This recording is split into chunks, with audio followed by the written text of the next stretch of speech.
Welcome to the Black Doctors Talk podcast. I am Dr. Christopher Holmes, host for this episode and member of the Black Doctoral Network.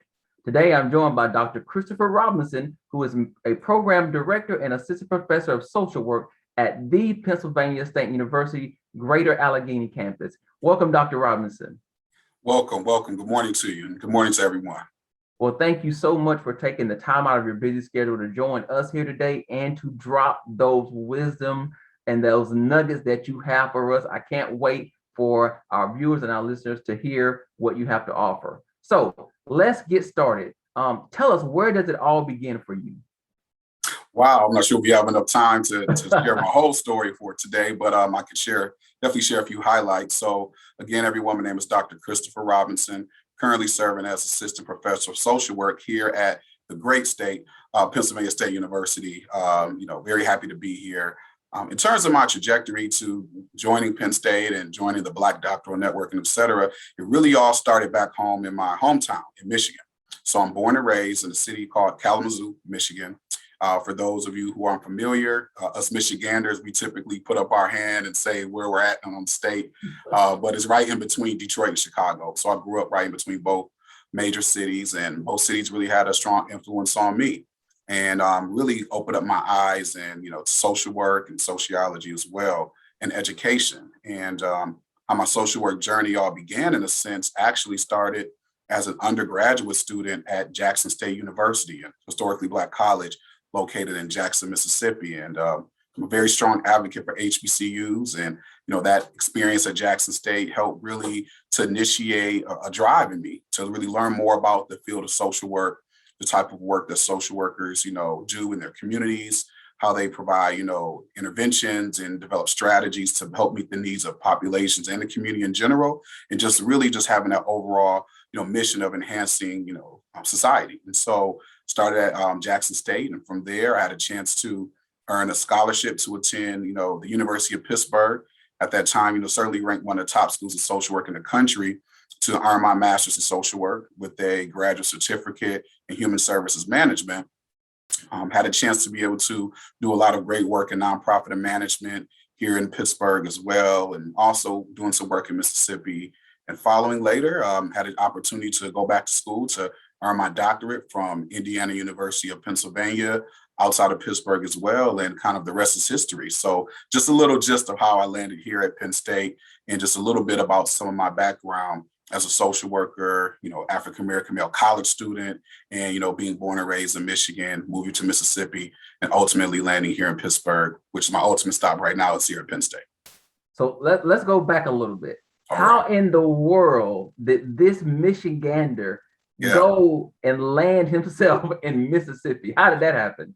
Wow. So, I'm sure you've heard of the Great Migration. And so a lot of individuals, Black people in particular, that live in Michigan and some of the surrounding states, or areas like Chicago, Indiana, Ohio, Cleveland, things of that nature.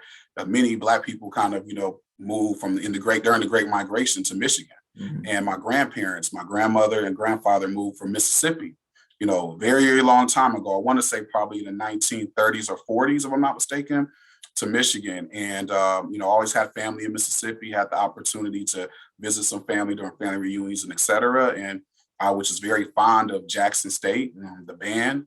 My goal originally was to join the Sonic Boom of the South. I wanted to be able to be in the band and march behind the Prince and Jay sets and all of that. So that's part of the reason to why I chose Jackson State, amongst many, many other reasons. But it's a strong African-American culture in Michigan, and growing up in the 90s, HBCUs were promoted, tremendously. And so I had an opportunity to learn about Jackson State more and get a chance to tour the campus. And immediately I knew that was home. So, surprisingly as well, for my high school, just from my hometown, about 12 of us actually went to Jackson State from my hometown in Michigan altogether. And, all 12 of us graduated. So it was the best decision I could have made for myself and just for my future, for sure.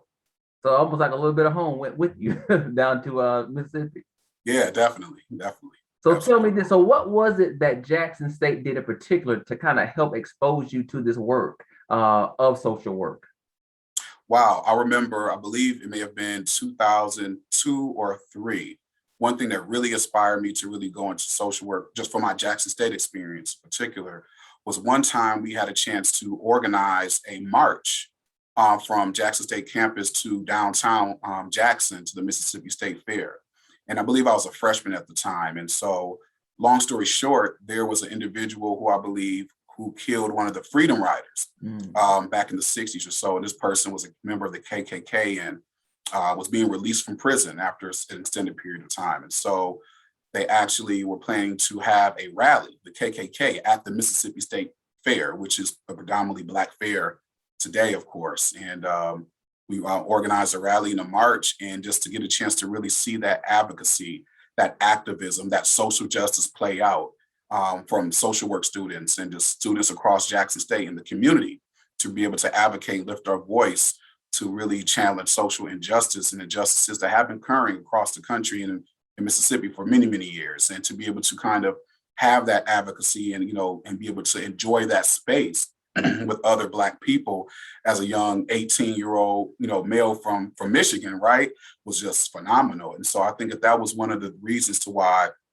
I really wanted to really dive a little bit deeper into social work, to be able to be a beacon of hope for vulnerable populations, to be able to, advocate and speak up on behalf of populations whose voices may have been oppressed or may not have the opportunity to always share those voices. So that really sparked something in me tremendously, to say, hey, this is something great and this is the space I need to be in. And in fact, one thing that really was just mind blowing following that was that years later, I was talking to a friend and she was like, do you remember when we marched in, downtown? And I was like, yeah, I remember that for sure. I always remember that. She's like, that was Barack Obama that was leading the march. And I was like, whoa, it really was. At the time, he was a senator and we didn't really, didn't know what the future was to hold, but he actually marched, with us. And so that was something I'll just cherish and just remember for the rest of my life. And Wow. that was probably 2003 or 2, around that time, I believe. And, just seeing that some of those instances of social injustice and racism and hate still existed then at that time as well. And just to be able to lift our student voices, to be able to share and advocate as social workers are expected to do, was just phenomenal. So, at Jackson State, that was one example amongst many, many others, for sure. I think one of the things you're going to do in this interview is you're going to expand people's minds about what social work really is. Yeah. And I'm glad that you're doing this, because you're helping me. You don't even know it. So when you think about social work, what is social work? Wow. So social work is really a hybrid profession, as I say. It involves a variety of different professions that kind of intersect and come into one. So social work involves sociology, it involves psychology, biology, human behavior, family, human studies, and family development. It involves all of those different aspects, pulling them together to be able to provide interventions, best strategies, best practices, and techniques to be able to challenge and be able to, improve the lives of people and challenge social injustices throughout the country and around the world. I think when people think about social work in some aspect, they always think about the traditional things, children, youth, and families, like foster care and adoption, and social worker knocking on the door, coming to take the kid away, never to see your children again. And I think at Jackson State, being able to go to HBCU in particular, I was able to learn that that's not what social work is about, right? Social work is ingrained in many things that we do. And so I couldn't, at that time, really make the alignment between social work and advocacy and fighting for social justice. I didn't understand that as a young, freshman student, but I understand that that's definitely part of the foundation of social work. And we have our core values in which we definitely try to, stick by and hold up. Social justice is one, service, dignity and worth of all people, the importance of human relationships, integrity and competence, all of those things. And I always share with my students as well that those core values of social work, according to the National Association of Social Workers and our code of ethics, should really speak to who you are as a person, should really speak to your individual character. And if not, this may not necessarily be the profession for you, because we are champions. We are champions. We're warriors. We're people on the front lines, really meeting the needs of various populations throughout the world, not just here in the United States, but throughout the world. And social work really is a way to be able to look at various disciplines, combining them together to be able to meet the needs of the individual, the family, groups, organizations, communities, and to do that through policy, action, and and best practices. So it's one of the things I love about the profession, and social work really encompasses all of those things. it's very difficult to imagine our world and, without social workers, and particularly our world with challenging social injustice and trying to help remove, barriers, to success, to health, equity, things of that nature, without the work of social workers. We are those individuals who provides that care and also who are always on the front lines. Wow. I mean, listen, brother, you're blowing up the spot right now. So if you're out there now and you had this very narrow view of social work, you have just been trained to be thoughtful and expand your ideas of social work. This is big work. Yes, sir. This Absolutely. like you said, this is just not knocking on the door to say, hey, let me make sure you're taking care of your children the right way. This is, you said, advocacy, justice, Yes. equity. This is big stuff. Absolutely. I mean, there's so many different areas of social work. And again, that's why, if you're interested in learning more or sharing more, Penn State University is a great place to be able to consider for a social work degree as well. Because, one of the things I try to do is always try to incorporate, African-centered practices within, my classrooms. Also looking at, what are things that are taking places, not just at other large research ones or predominantly white institutions. What are some things that HBCUs are doing great that we can be able to work, collaborate, or ways how we can learn from HBCUs or learn from community colleges to be able to meet the needs of our students, and particularly our social work students who are going to have to work with all different types of populations as well. And so, just having a one-sided college experience is not enough. We want our students to receive a diverse education, and also for our students to be well prepared to really go out into the world to really initiate future change. Wow. So I know we talked earlier off camera, and I know that you have class later today, but I'm listening to you and I can tell that you are bringing a certain level of passion into the classroom every day. What is the one thing you want your students to leave with when they leave your class or leave the program? So for a social work student, I really want a student to feel comfortable and prepared to challenge and to take on the world, whether that's through, graduate education, earning a master's in social work, whether it's through sitting for the social work licensure, whether if it's, just going out and just really initiating change and really working within your own communities. I want our students to have a broad understanding of, some of the issues that impact communities in terms of, mental health, social justice, all of those important things that really help to develop a great social worker. One thing that we always focus and always emphasize is knowledge, values, and skills. Here at Penn State, we're focusing on enhancing students' knowledge, being able to help, develop their values as well in terms of, social justice, in terms of, having an appreciation and a dignity and respect for all populations, and skills, being able to fine tune their current skills in addition to learning new skills of best practices of how to work with populations. And although there are some practices that are kind of standard and generalized to where they could be implemented and, incorporated to a variety of different populations, I still think that there's nuances and best practices of being able to work with, Latino individuals or Latino mothers or African-American fathers or things of that nature. I think there's a cultural competence that's important. So we want our students to develop those knowledge, values, and skills here at Penn State to be prepared for the workforce and to also be prepared for graduate education. It's about content and content and the concept. So we really focus on concepts and focus on content. And when students are able to grab those items, we think that students can certainly be well prepared to be able to take on the world. I mean, you are, for me, I'm listening to you. You are the epitome of what we really need in academia. People that bring in this high level of passion, but practicality and commitment to the university and to the students. So as we talk about your commitment to the university, let's talk about the work that you do there at the Pennsylvania State University. So again, as I think I shared this before, but here at my appointment at Penn State, we're in the process of developing and rolling out our accredited social work program. And so I've been selected to serve as the BSW program director here at Pennsylvania State University. And I really just applaud the university's commitment to social work and challenging social injustice. And that was definitely something that was really talked about, my interview and just my onboarding process, is that we want to develop a program that's grounded in diversity work and grounded in, challenging social injustice. And so very happy about that. And I think that, Penn State is a great university with a great global international brand to where students are able to come to an institution such of this nature to be able to do great work locally and also great work across the country and abroad as well. So we're very excited about the opportunity and very excited to really instill in the minds of future social workers. And that's what it's really about, is training future social workers and training them to be culturally competent social workers with compassion, who practice dignity, respect, and to be able to help them to move forward towards their future aspirations. As I said, whether that's graduate education, which we hope and always encourage our students to pursue the MSW, or if it's immediately becoming licensed here with the LBSW in Pennsylvania and going right out into the workforce. So, we're very excited about that, and we're really happy to be able to really just train the future workforce of those social work students. Yeah, that's awesome, brother. That's awesome. I want to go into another question with the work that you do. If you don't mind, share the efforts for population-focused initiatives for diverse and emerging patient populations, because I want to know more about that.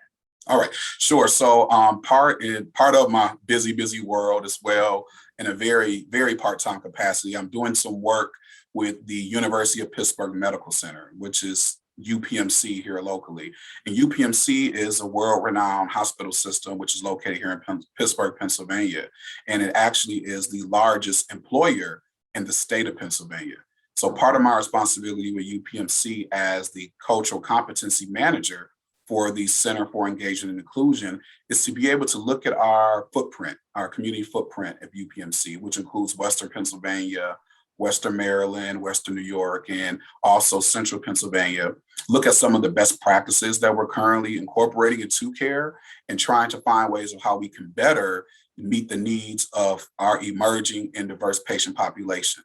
So those are populations that are beginning to grow. We're seeing more of those populations, of those individuals being admitted to hospitals, receiving care, receiving health insurance, accessing care, et cetera. And we really want to find ways at UPMC to be able to better and best meet the needs of all patient populations, whether an individual is an international patient with a language barrier, if the person identifies as LGBTQIA+, and they're looking for top or bottom surgery, or if someone just may not necessarily have the reading skills and comprehension skills to be able to understand some of the assessments or some of the paperwork that they're filling out. So how can we find ways to be able to improve the patient experience through the lens of cultural competency and through their lens of best practices and research? And how can we combine those things together to make sure that UPMC is the top-notch healthcare system, serving all different types of patients and populations? So that's part of my responsibility there,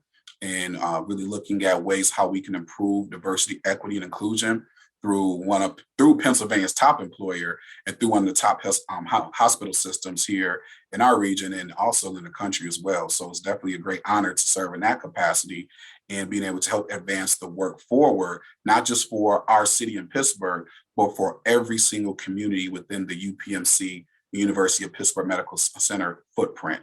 It's a tall order, but it's just, from the groundbreaking and phenomenal work that I truly enjoy. Yeah. Sure. I definitely agree with you. It is a tall order of work that you are now embarking upon.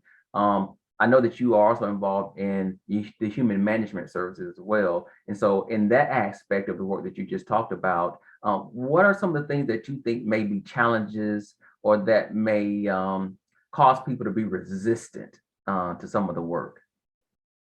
Yeah, so in human services management, that basically speaks to the administration and supervision of nonprofit organizations, resources, and services throughout our communities and across the country and across the world. And I think that, some of the challenges with that, particularly right now during the COVID-19 era, is ensuring that people have that continuity of care.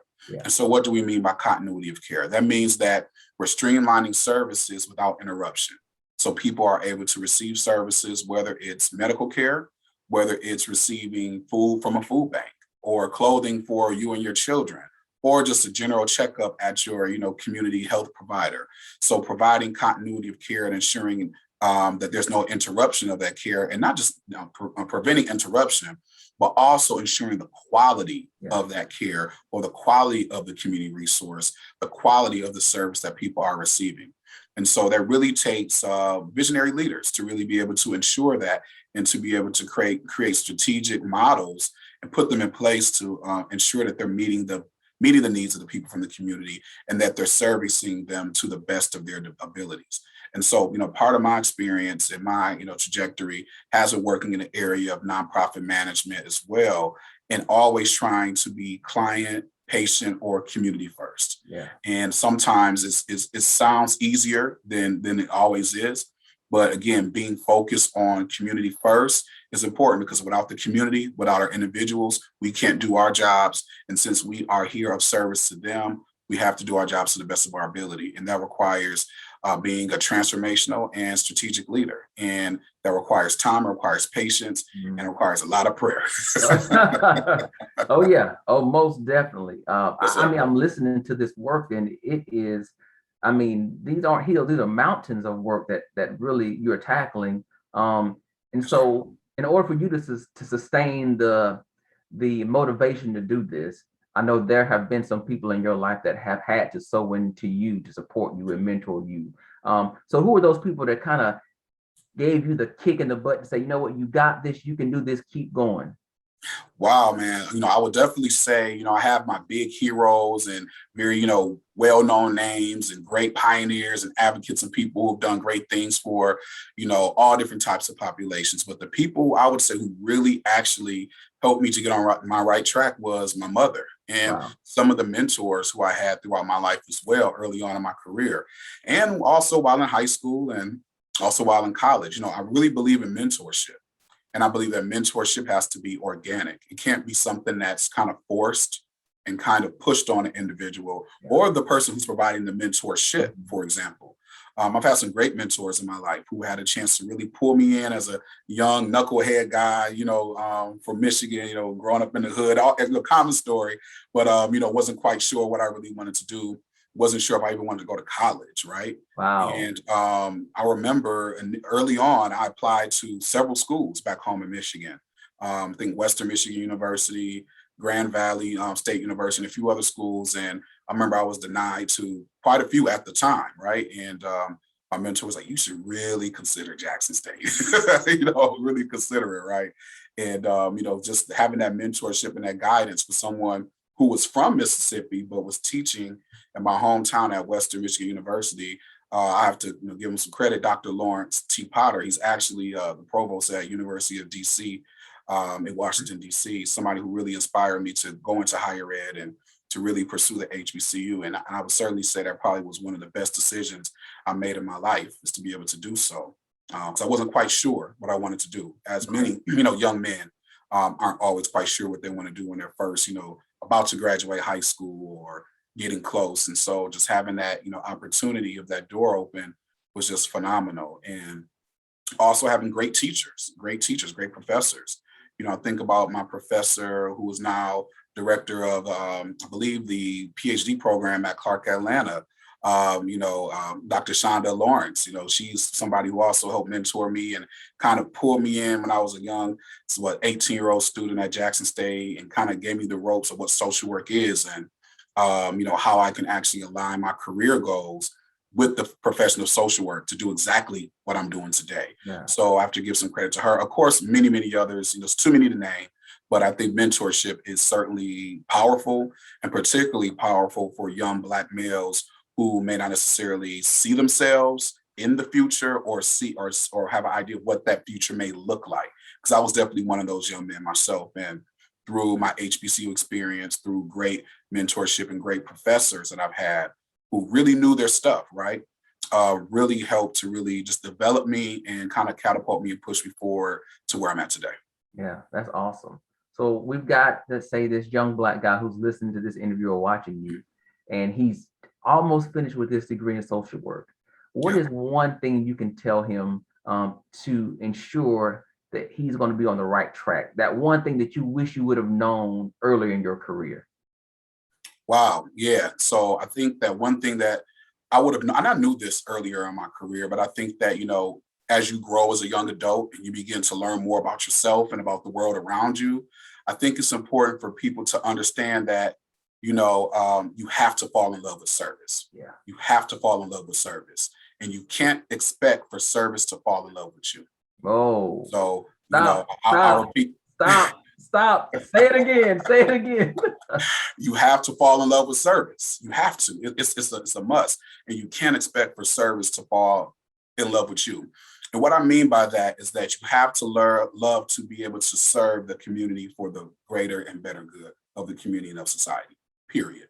Social work is one of those areas in how we can actually leverage, again, our knowledge, values, and skills to help really dismantle and really kind of, push the social work agenda forward, but also try to help to resolve or reduce social problems and social issues that we're seeing in community, whether it's an individual problem or if it's a systemic problem.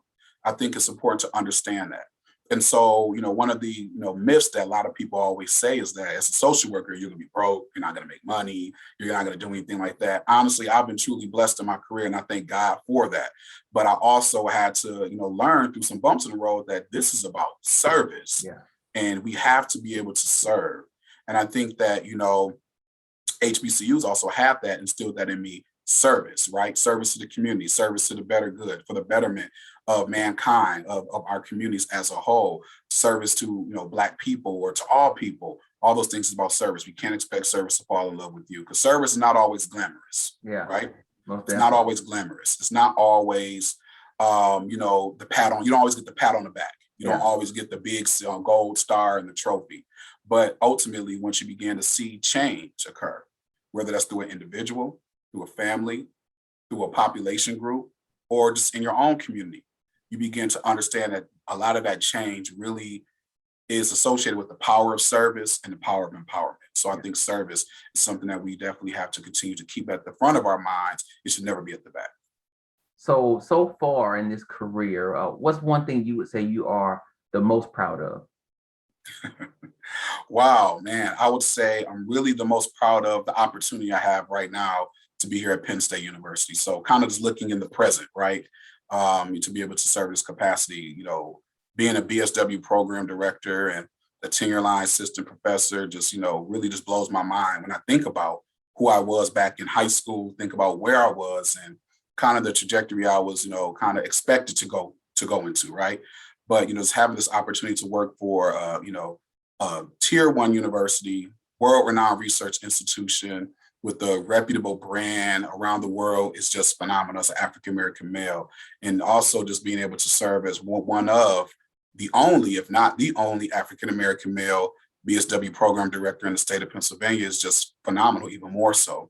And I know to some people, it may seem like that's not a tall order or a big thing, but that's huge considering, my background, considering where I come from, who I am, my experiences is huge. And so, I feel like I have a huge responsibility to do those 3 pillars as we do in higher ed: scholarship, teaching, service. That's what it's all about. And again, it ties back to service, because that's definitely what it's about. So I'm really proud about my opportunity to be able to serve a great institution such as Penn State University. And, hey, best is yet to come, for sure. Yeah, so going from the young Black guy who didn't even know if he was going to college, now being this young seasoned Black male leading at a college, who would have thought? Definitely not you, right? Man, listen, definitely not me, for sure. But God will exceed your expectations. He will exceed your expectations if you just believe, steadfast, and be patient. And patience is a virtue. And I think sometimes young adults, even myself, we get impatient. I can get impatient. But I think, patience is what it's about, because so many lessons you learn along the way helps to prepare you for what God has destined for you. Oh, don't start preaching, brother. You started preaching now, bro. Yeah, for sure. So let me ask you, so here you are now, you're just starting as director, but where do you see yourself in the next 5 to 10 years? So the next 5 to 10 years, I would say 5 for now. I definitely see myself expanding and growing as a professor, as a scholar, as a leader, as a community advocate, and really, helping to grow a great social work program to be one of the top in the country. That's my goal, is to really be able to develop our BSW program and help advanced students to really be considered a top social work program, BSW program in the nation. I think that we have the capacity, we have the wherewithal, we have the resources, and we can certainly do it under this great institution of Penn State University. So I plan to be here for the long run and plan to be able to grow in this capacity within this role. And who knows, maybe in the next few years, there could possibly be a dean position available at the School of Social Work. So I think that would definitely be a great opportunity in the near future. But Yeah, until then, there's a lot of work that needs to be done. you just put it in the atmosphere. You Yes, just sir. put it out there. Yes, sir. That's right. That's right. It's coming. It's That's coming. right. Yes, indeed. Yes, So indeed. tell me this last thing. How Sure. has your affiliation with the Black Doctoral Network enhanced your career? Oh, wow. I think that there really needs to be additional platforms similar to this. Before joining the Black Doctoral Network, I necessarily did not have the opportunity to be able to engage with other Black doctors or people who are in the process of, securing their degrees, outside of my geographical area as well. So I had a chance to be able to network with other members of the organization, get a chance to really establish some great rapport, just some great, networking opportunities. I think that we all have our own unique individual gifts, talents that we all bring to the table in our own respective positions and jobs, and also to this organization. But just having a platform to be able to uplift Black voices, to be able to advance scholarship, advance research, and also being able to, make, great colleagues within the area of academia and higher ed or in education, I think is just a great opportunity. So I always welcome the opportunity to be able to connect with other young Black doctors and those who are champions and who are mature and been doing it for a long time. We have a lot to learn from you, a lot to learn from you. And I think the Black Doctoral Network provides an opportunity for myself, for others, and also for students to be able to connect with other Black doctors and to really build that network because, we're all in this together. We're all in this together. We are one large community. And if you look at the overall higher ed community, we're relatively small, but we're mighty. And I think that we have a lot of, talents that we can be able to pull out amongst each other. And this is a great place to be able to get networked and to be able to connect to do so. Well, Dr. Robinson, I just want to thank you for joining me today. Brother, you have definitely dropped some gems. I think you've expanded some minds, and we really appreciate your passion for the work that you do and for the lives that I know you have already impacted and for the lives you're going to impact in the future in the work of social work and just in the work that you do in general in the community. So thank you so much for everything that you provide and everything that you sacrifice to do what you currently do, because I know it's not easy. Absolutely. Absolutely. I love to do this. This is my passion. And try to, walk in the lane that God has, provided for me. And we all have that. So thank you. I definitely appreciate this opportunity to share my voice. And hopefully this will be able to inspire others, particularly young men who may just need a little bit more motivation like myself to be able to do great and accomplish great things. So it's my pleasure. Yes, sir. So while we have you here, will you please tell our viewers and listeners where they can go to learn more about you and the work that you're doing? Absolutely. So I encourage you to be able to visit our website at Penn State Greater Allegheny. You are able to take a look at my bio information as well. If you want to learn more about some of the work that we're doing here at Pennsylvania State University, our social work program also, or you can find me on Facebook at Christopher Robinson, DED, and I'll be happy to connect with you as well. I'm always open, love to be able to collaborate, talk, network, and et cetera. So please reach out. I'll be happy to have a conversation. Awesome. Awesome. Well, thank you again for joining me. It has truly been a pleasure. And guys, thank you also for staying and joining with us here today on the Black Doctor Talk podcast. And be sure to connect to the Black Doctoral Network and all of our social media channels. Thank you for joining us today. And we hope you will join us again next time. But for now, be sure to like, share, subscribe, and tell a friend. And remember, you heard it here. You have to love service. Don't wait for service to love you. Thank you so much, guys. Goodbye.